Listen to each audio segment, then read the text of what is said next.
রবিবার তুরস্কের ঐতিহাসিক গণভোটে জনগণ তার পক্ষে রায় দিয়েছেন। এর ফলে সংসদীয় গণতান্ত্রিক ব্যবস্থা বাদ দিয়ে দেশটি প্রেসিডেন্ট শাসিত ব্যবস্থায় ফিরে যাচ্ছে। গণভোটের এই রায়ে তুরস্কের রাজনৈতিক ব্যবস্থায় ব্যাপক পরিবর্তন আসবে। এর মধ্য দিয়ে এরদোয়ান যেন এক নতুন তুর্কি সুলতান হিসেবে আবির্ভূত হতে যাচ্ছেন। রাষ্ট্রীয় বার্তা সংস্থা এনাদুল এজেন্সি জানায়, ৯৮ ভাগের বেশি ভোট গণনার পর দেখা যায় সরকারের প্রস্তাবিত সংবিধান পরিবর্তন তথা হ্যাঁ এর পক্ষে প্রায় ৫১.৩৬ ভোট পড়েছে। অন্যদিকে না ভোট পড়েছে ৪৮.৬৪ ভাগ।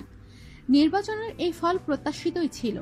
২০০৩ সাল থেকে দল ক্ষমতায় আসার পর এরদোয়ান ১১টি নির্বাচনে ৫টি সংসদীয় নির্বাচন, ২টি গণভোট, ৩টি স্থানীয় নির্বাচন ও একটি প্রেসিডেন্ট নির্বাচনে লড়াই করেছেন এবং প্রতিটিতেই জয়ী হয়েছেন। এর আগে এরদোয়ান দল জাস্টিস অ্যান্ড ডেভেলপমেন্ট পার্টি ২০১৫ সালে নির্বাচনে একক সংখ্যাগরিষ্ঠতা অর্জন করে ১৩ বছরের শাসন প্রলম্বিত করার সুযোগ পায়।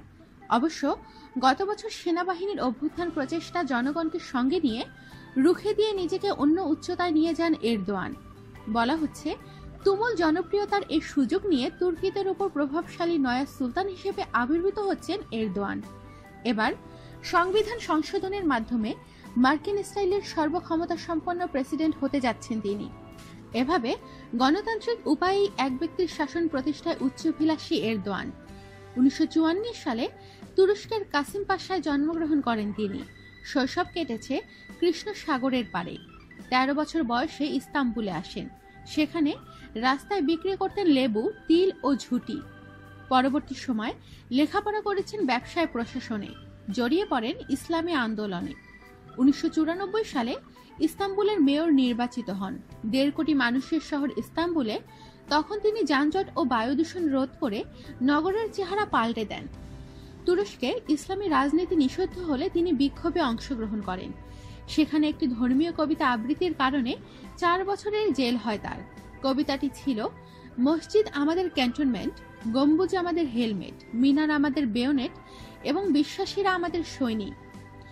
এরদোয়ানের দীর্ঘদিনের মিত্র আবদুল্লাহ গুল ও অন্যদের সঙ্গে মিলে ২০০১ সালে এরকেটি পার্টি প্রতিষ্ঠা করেন। ২০০২ সাল থেকে এই দলটি প্রতিটি নির্বাচনে জয়লাভ করে আসছে। জেল খাটার অতীত থাকায় প্রথমে প্রধানমন্ত্রী হতে পারেননি তিনি। পার্লামেন্টে নতুন আইন পাশের মাধ্যমে ২০০৩ সালে তিনি প্রধানমন্ত্রী হন। ২০১৪ সালে প্রধানমন্ত্রিত্ব ছেড়ে তুরস্কের প্রথম নির্বাচিত প্রেসিডেন্ট হন। লম্বা, স্লিম, মধ্যবয়স্ক এরদোয়ান রাজনীতিতে এক ভিন্ন ধর্মী ইমেজ প্রতিষ্ঠা করেন। ২০১২ সালে মার্কিন প্রেসিডেন্ট বারাক ওবামা যখন কোনো মুসলিম দেশে প্রেসিডেন্সিয়াল সফরে গেলেন, তুরস্ককে যুক্তরাষ্ট্রের ঘনিষ্ঠতম ৫ মিত্র দেশের অন্যতম বলে উল্লেখ করলেন। এরদোয়ানের প্রশংসায় পঞ্চমুখ হয়ে ঘোষণা দিলেন, একজন নেতা হিসেবে একই সঙ্গে ইসলামিক, গণতান্ত্রিক ও সহিংস হতে পারে তার উৎকৃষ্ট উদাহরণ এরদোয়ান। রাষ্ট্র ব্যবস্থাপনায় ইসলাম, অর্থনীতি ও গণতন্ত্রকে সমন্বিত করে মধ্যপ্রাচ্যের জন্য একটি রোল মডেল সৃষ্টি করেছেন। কামাল আতাতুর্ক তুরস্কের জনগণের ধর্ম পালনের অধিকার কেড়ে নিয়ে ধর্ম নিরপেক্ষতার নামে ইসলামী ঐতিহ্য ও চেতনা মুছে ফেলেছিলেন। এরদোয়ান সেই ক্ষত সারিয়ে বলেছেন, ধর্ম পালনে কাউকে বাধ্য যেমন করবেন না, তেমনি ধর্ম পালনে কেউ যেন বাধা দিতে না পারে সে ব্যবস্থা তিনি করবেন।